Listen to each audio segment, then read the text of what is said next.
নমস্কার, সবাই কেমন আছেন? আশা করি সবাই খুব ভালো আছেন, আমিও খুব ভালো আছি। তো চলুন প্রতিদিনের মতো আজকের ব্লগটা এখন থেকে শুরু করি। আজ ঝলমলে আকাশ, রোদ্দুর ভরা, কি সুন্দর লাগছে সকালটা। তবে আজ বৃষ্টি হলো না, কিন্তু গরম খুবই রেখেছে।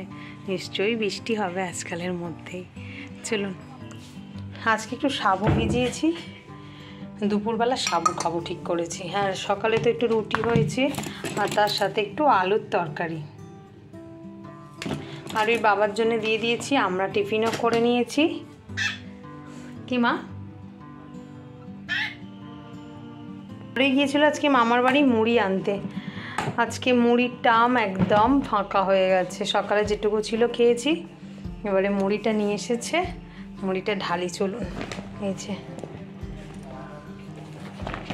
2 কেজি মুড়ি আছে, এটা 1 কেজি আর নিচে আরও 1 কেজি।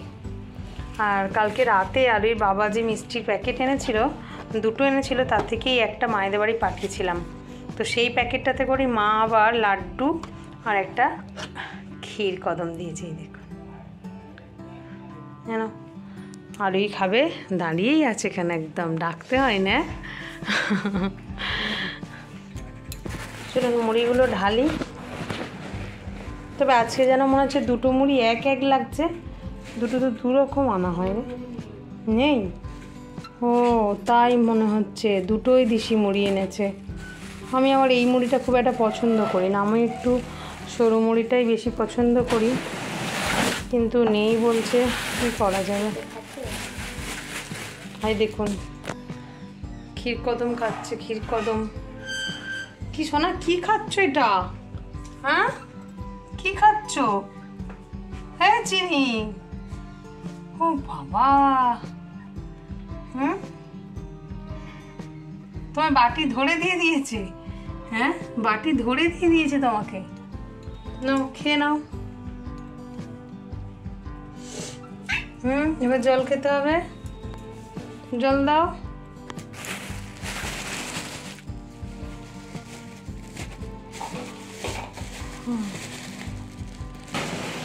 নাও জল খাও। মিষ্টি খেয়েছো, জল খাও।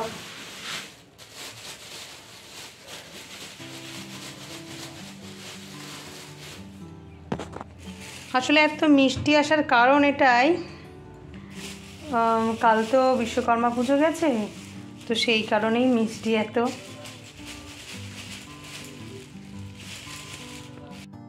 নিমকির জায়গাটা ভর্তি, তাই অল্প একটু নিমকি আছে, সেটা মুড়ির ডামে। চানাচুরের জায়গাটায় চানাচুর আছে, এই বোঁদে চানাচুরটা, তাই আবার ঝুরি ভাজার প্যাকেটটা কাটা হয়েছিল, সেটা মুড়ির টিনে গেল।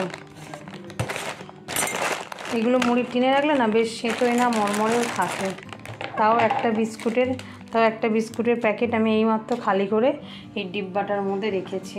এখনও একটা বিস্কুট এখানে পড়ে রয়েছে, এই যে এটা আবার একটা ডিব্বার মধ্যে রাখতে হবে। চলুন, হয়ে গেছে। প্রতিদিন দেখতে দেখতে কেমন সকালটা তাড়াতাড়ি চলে যায়, আবার দুপুর এসে গেল। যাই হোক, চলুন স্নান করে আজকে পুজো করেছি। আজকে বৃহস্পতিবার, তাই একটু আলপনা দিয়েছি, ঠাকুরকে ফল দিয়েছি, আর সেই ফলগুলোই আমরা দুপুরবেলা খাবারে নিয়ে নিয়েছি। রুটি তরকারি তো করেই ছিলাম বলেছি, আর তার সাথে একটু মিষ্টি নিয়েছি। আর এই যে ঘরে শশাটা ঠাকুরকে দিয়েছিলাম, সেই শশাগুলো এই স্যালাডের মতো করে আমরা দুজনে পাতে নিয়ে নিয়েছি।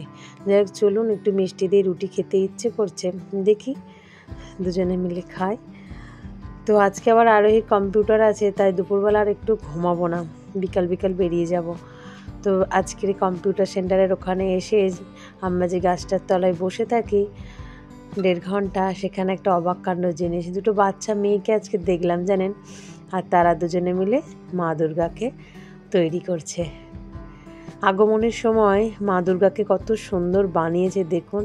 ওদের যে মনে এটা এসেছে, এই চিন্তাভাবনাটা যে মা দুর্গা বসেও থাকতে পারে, এরকমও থিম কিছু বানানো যায়।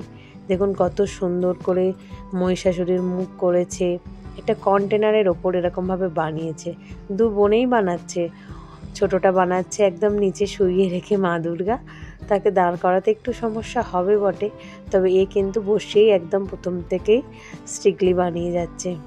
ওরা দুজনেই নাকি এরকম করে বাড়িতে, ওর মায়ের মুখেও শুনলাম বাড়িতে নাকি তারা মায়ের পা সব রকমই এঁকেছে।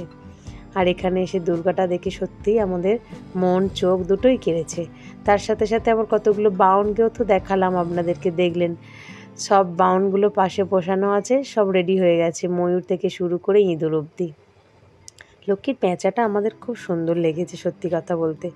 লক্ষ্মীর ঠাকুরটা এখনও হয়নি ঠিকই, কিন্তু লক্ষ্মীর পেঁচাটা খুব সুন্দর হয়েছে। যাই হোক, মা দুর্গার হাতও পরিয়ে দিচ্ছে, কিন্তু মা দুর্গা সেই ভারটা রাখতে পারছে না। তো যাই হোক, পিছনে একটু কাদা দেবে, তার আগে বলছে আবার একবার হাতগুলো খুলে নেব, নালে হবে না। ছোট মন, ছোট ছোট কাজ, ছোট ছোট বুদ্ধি। যাই হোক, খুব সুন্দর, ভালো লেগেছে আমাদের, সবার দেখে অবাক করেছে। তো আমি বললাম চালিয়ে যা, একদিন ঠিক পারবি, হাতের গঠন সুন্দর এসে যাবে। তবে এইটুকুর মাথায় ঢুকেছে যে সুন্দর কাদা না হলে ঠাকুর বানানো যায় না, এটাই হবে। চলুন, আমি বাড়ি ফিরেছি সন্ধ্যাবেলা, সন্ধ্যা দেখিয়ে। আবার এই যে আমাদের রাতে আজকে ভাত, আজকে একটু ঢেঁড়স ভাতে করেছি, তার সাথে একটু আলু সিদ্ধ ভাতে করেছি, কাঁচা লঙ্কা দিয়েই মাখাবো। আর ওর বাবাও স্নান করতে গেছে, যেহেতু উনি ডিউটি থেকে সবাই মাত্র ফিরেছেন। তারপর একটু বাজার হাটেও গিয়েছিলেন আজকে। তো চলুন, ভাতে ভাতটা আর বাবা এসে মাখালেই আমরা সবাই মিলে আজকে খাওয়া দাওয়া করব। রাতে একটু পটল ভেজেছি, আর দুপুরের একটু তরকারি অল্প ছিল, সেটাই নিয়ে বসে গেছি। চিনি তো বলতেই হয় না চিনিকে আমাদের খাওয়ার জন্য, তো চলে এসেছে খেতে। তো সবাই মিলে একসাথে আজকে খাওয়া দাওয়া করব। তো চলুন, ভিডিওটাও তাহলে আজ এখানেই শেষ করি। আগামীকাল একটি নতুন ব্লগ আপনাদের সাথে আমার আবারও দেখা হবে। সবাই সুস্থ থাকবেন, ভালো থাকবেন, সবাইকে ভালো রাখবেন। আর ভিডিওটা কেমন লাগলো অবশ্যই কমেন্ট করে জানাবেন। যদি ভালো লাগে একটা লাইক, সাবস্ক্রাইব করে পাশে থাকবেন। চলুন, টাটা।